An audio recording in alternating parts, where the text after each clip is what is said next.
Thousands of tourists are leaving Australia's eastern coast to escape deadly and devastating wildfires, with conditions expected to get worse this weekend. The military also evacuating people trapped on the shore further south.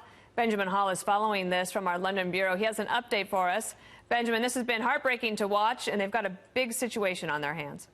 Yeah, absolutely. Up and down that part of southeast Australia, people, communities are getting cut off. They're getting trapped. This has become a mega fire when lots of other smaller fires all come together. And as a result, so many people are getting pushed up, right up against the coast. This video that you're seeing now shows one such beach that you're talking about. Tourists stranded. Nowhere to run, and a Navy troop carrier is now preparing to try and evacuate up to 4,000 of them, trapped on the shore by advancing wildfires.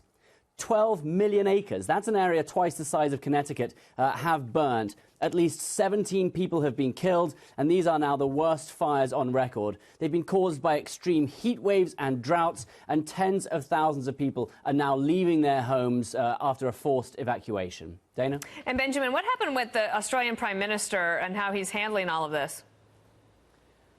He has been heavily criticised and heavily heckled wherever he's gone. He was heckled initially because he was in Hawaii when these fires were at their worst, but also because he's insisting that the responsibility for fighting them belongs at state level rather than federal. Residents have chased him away. They've said they're not getting enough help, and furious firefighters have refused to shake his hand. They've refused to talk to him. More than 1,400 homes have been destroyed, and a 7-day state of emergency has been called. That gives authorities more control, more power to try and move people out. But these fires are so hot, they're melting fire trucks. They're making work for the firefighters highly dangerous, with visibility now no more than 6 feet. And those firefighters, they fear the worst. A contingent of US and Canadian firefighters has just landed today in Australia. They're bringing their expertise, their advice, but people say this is going to get worse before it gets better, and that's because the rain isn't expected for a few months yet. It is really a state of emergency for the people down in southeast Australia. Dana? Benjamin Hall in London for us. Thank you.